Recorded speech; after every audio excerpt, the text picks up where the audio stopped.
직장 내 괴롭힘, 정말 큰 용기를 내서 신고하셨을 겁니다. 그런데 그걸로 끝이 아니었어요. 오히려 신고한 다음부터 더 힘든 상황이 벌어지는 경우가 있죠. 이걸 바로 2차 가해라고 부르는데요. 오늘 이 시간에는 신고 후에 벌어지는 또 다른 공격, 이 2차 가해로부터 스스로를 어떻게 지킬 수 있는지 한번 제대로 파헤쳐 보겠습니다. 자, 그럼 먼저 이 2차 가해라는 게 도대체 뭔지, 직장에서는 구체적으로 어떤 모습으로 나타나는지부터 한번 짚고 넘어가 보죠. 2차 가해는 정말 다양한 얼굴을 하고 있어요. 지금 보시는 것처럼 대놓고 해고를 해버리거나 말도 안 되는 이유로 징계를 내리는 경우가 있죠.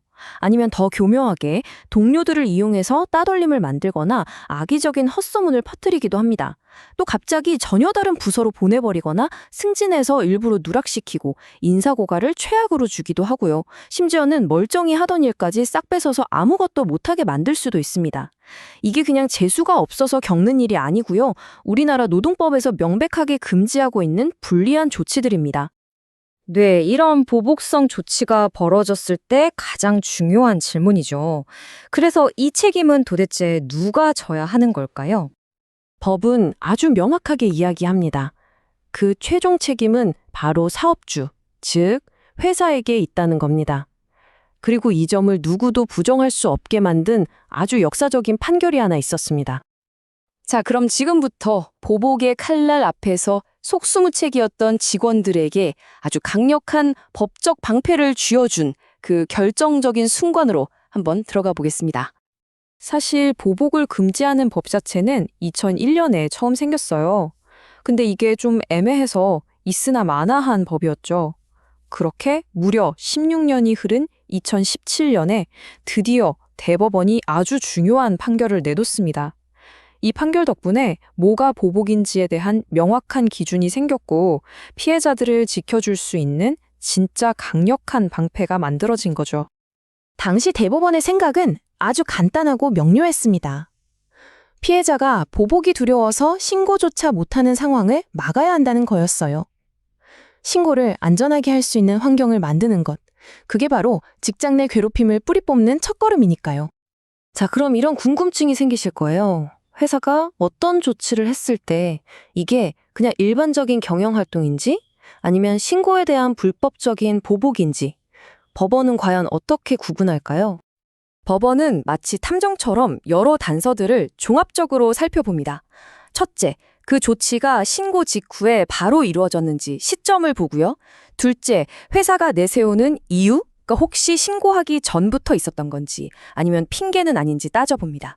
셋째, 그 조치로 인해 직원이 입은 불이익이 얼마나 큰지를 보고 마지막으로 과거에 비슷한 다른 사례들과 비교했을 때 유독 이번 조치가 이례적인 건 아니었는지 이런 것들을 하나하나 다 꿰어 맞추는 거죠. 그리고 2017년 대법원 판결에서 정말 중요한 점을 하나 더 짚어줬는데요. 바로 피해자를 도와주거나 지지했던 동료에게 불이익을 주는 것도 2차 가해에 해당한다는 겁니다. 왜냐하면 이건 피해자를 철저히 고립시키려는 아주 악의적인 전략으로 보기 때문이죠. 2차 가해 중에서 어쩌면 가장 잔인하고 파괴적인 게 바로 소문일 겁니다. 누가 신고했대. 이런 소문이 도는 순간 모든 게 무너지죠. 법이 이 비밀 유지 의무를 그토록 엄격하게 다루는 이유가 바로 여기에 있습니다. 법 조항을 보면요. 조사를 했던 사람, 보고를 받은 상사, 참고인으로 진술한 동료 등등 이 사건에 관여한 사람은 누구든지 피해자가 원하지 않는데 관련 정보를 다른 사람에게 흘려서는 절대 안 된다고 못 받고 있어요. 여기서 누설이라는 건요, 직접 말로 전하는 것뿐만 아니라 예를 들어 관련 서류를 다른 사람이 볼 수 있는 곳에 슬쩍 둬서 알게 만드는 것처럼 소극적인 행동까지도 다 포함됩니다. 자, 이 두 분은 정말 중요하니 잘 기억해 두세요. 만약 비밀이 새어나갔다, 그러면 왼쪽처럼 비밀을 직접 누설한 그 담당자는 근로기준법에 따라 과태료 처분을 받습니다. 하지만 그걸로 끝이 아니에요. 오른쪽을 보시면 회사는 자기 직원이 저지른 불법 행위 때문에 피해자가 입은 정신적, 물질적 손해에 대해서 민법상 손해배상 책임을 져야 할 수도 있습니다. 즉, 개인과 회사 모두에게 책임이 있는 거죠. 그러니까 회사의 입장에서는 조사 과정 자체가 또 다른 상처를 주지 않도록 처음부터 아주 철저하게 대비를 해야 합니다. 예를 들어 조사에 참여하는 모든 사람에게 비밀 유지 서약서를 받는다거나 전 직원 교육 때 2차 가해 예방 내용을 꼭 넣어야 하고요. 또 사내 규정으로 정보 유출을 엄격히 금지하고 조사 내용은 정말 꼭 알아야 하는 최소한의 사람에게만 공유하는 게 기본 중의 기본입니다. 자, 이제 피해자를 보호하는 이 법적 방패에서 어쩌면 가장 강력하고 핵심적인 부분에 대해 말씀드릴 차례입니다. 이게 바로 이 법의 가장 극적인 부분입니다. 바로 입증 책임의 전환인데요. 보통은 뭔가를 주장하는 사람이 증거를 대야 하잖아요. 그런데 이 경우에는 반대입니다. 피해자가 이건 보복이에요 라고 증명할 필요가 없고요.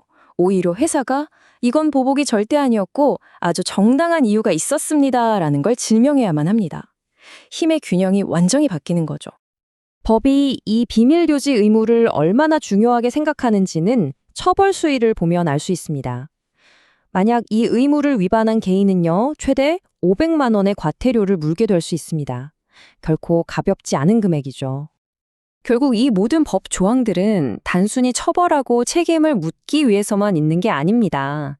이건 최소한의 도구일 뿐이고요. 진짜 목표는 구성원 누구나 부당한 일을 겪었을 때 두려움 없이 목소리를 낼 수 있는 그런 건강하고 안전한 조직 문화를 만드는 데 있는 거겠죠?